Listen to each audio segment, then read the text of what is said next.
Sir ये print out की दिक्कत हो रही है, आप बैठ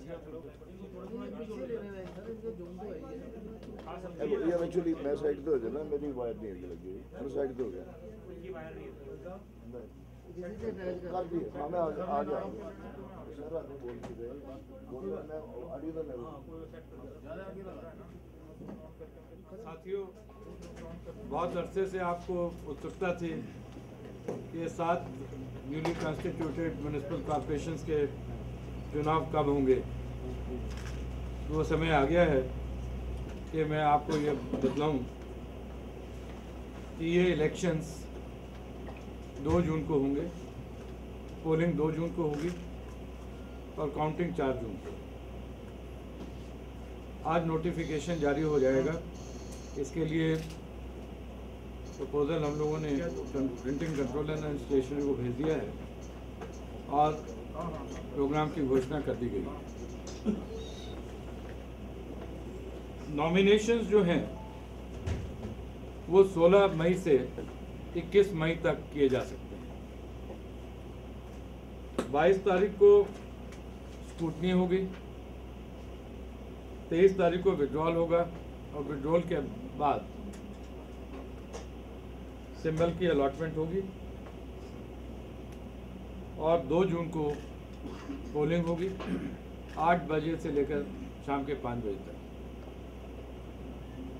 जैसा कि पिछली प्रेस कॉन्फ्रेंस में मैंने आपको बताया था, कुछ पॉलिटिकल पार्टीज का और डिप्टी कमिश्नर्स का ये सुझाव था कि पोलिंग के दिन ही पोलिंग स्टेशन पर काउंटिंग ना करवाई जाए, इनको सेंट्रलाइज करवाया जाए। इसमें लोकल मैनेजमेंट भी अच्छा होता है, पुलिस के अरेंजमेंट भी अच्छे हो पाते हैं। तो उनको सुझाव को मद्देनजर रखते हुए कमीशन ने ये फैसला किया है काउंटिंग 4 तारीख को होगी। अगर कोई रीपोल करवाना आवश्यक होगा तो वो 3 तारीख को करवा दिया जाएगा। 7 कॉर्पोरेशन के साथ साथ 2 म्युनिसिपल कमेटीज कलानौर और फरूखनगर का भी चुनाव इसी फारूखनगर गुड़गांव का भी चुनाव उसी दिन होगा। 7 कॉर्पोरेशन में जैसा कि मैंने पहले भी बताया था 144 वार्ड हैं और इसमें जो रिजर्व्ड है वो 78 है। 14 वार्ड शेड्यूल कास्ट के लिए हैं। ये आपको मिल गया होगा प्रेस नोट, आप सबको प्रेस नोट दे दीजिए, सबको प्रेस नोट दीजिए ताकि वो पढ़ सके मेरे साथ।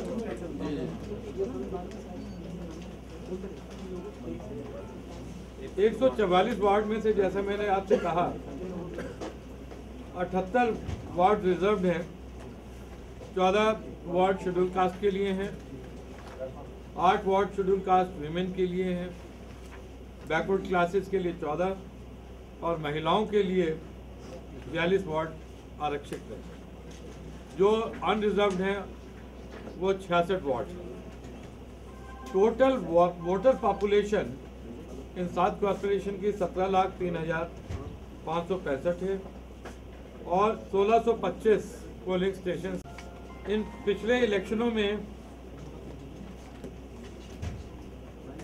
पोलिंग स्टेशन 1500 वोटर के आधार पर बनाया जाता था, लेकिन ये देखते हुए कि उसमें बहुत समय लगता है, कमीशन ने ये फैसला किया है कि एक पोलिंग स्टेशन पर 1000 के करीब ऑन एन एवरेज वोटर्स हों। इसी उद्देश्य को के मद्देनजर पोलिंग स्टेशन की संख्या इस इलेक्शन में बढ़ी है। 17 लाख पर 1625 वोटर्स 1625 पोलिंग स्टेशन बने हैं, अर्थात 1100 के एवरेज के हिसाब से बने। कहीं पे कम है, कहीं पर ज़्यादा है, लेकिन इसका फ़ायदा वोटर्स को होगा। उन्हें ज़्यादा समय लाइन में खड़ा नहीं होना पड़ेगा।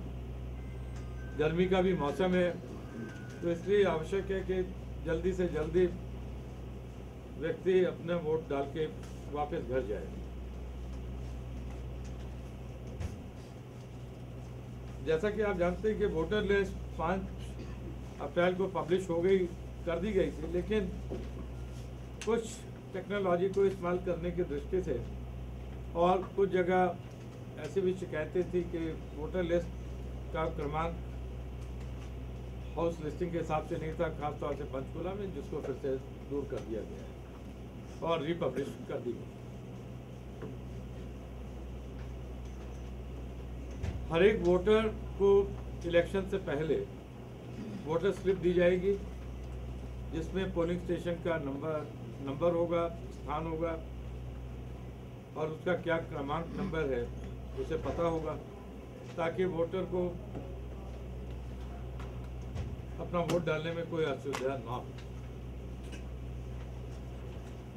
जैसा कि सुप्रीम कोर्ट ने ये निर्देश दिए हैं कि हर एक कैंडिडेट को डिक्लेयर करना होगा उसके खिलाफ कोई क्रिमिनल केस पेंडिंग है या नहीं है, मूवेबल इमूवेबल एसेट्स के एजुकेशन क्वालिफिकेशंस के वो डिटेल देगा, उसका भी शेड्यूल में जिक्र किया हुआ है। पॉलिटिकल पार्टीज की ये भी एक का अनुरोध था कि एक्सपेंडिचर लिमिट को कॉर्पोरेशन के संबंध में बढ़ाया जाए। ये लिमिट 75,000 थी, जो कि 2010-11 में 1,25,000 की गई थी, और अब जो है क्योंकि 2 साल का ही समय गुजरा है, इसे बढ़ाकर 1,75,000 कर दी गई। Model code of conduct election के घोषणा के तुरंत बाद लागू हो जाएगा, वो लागू माना जाएगा।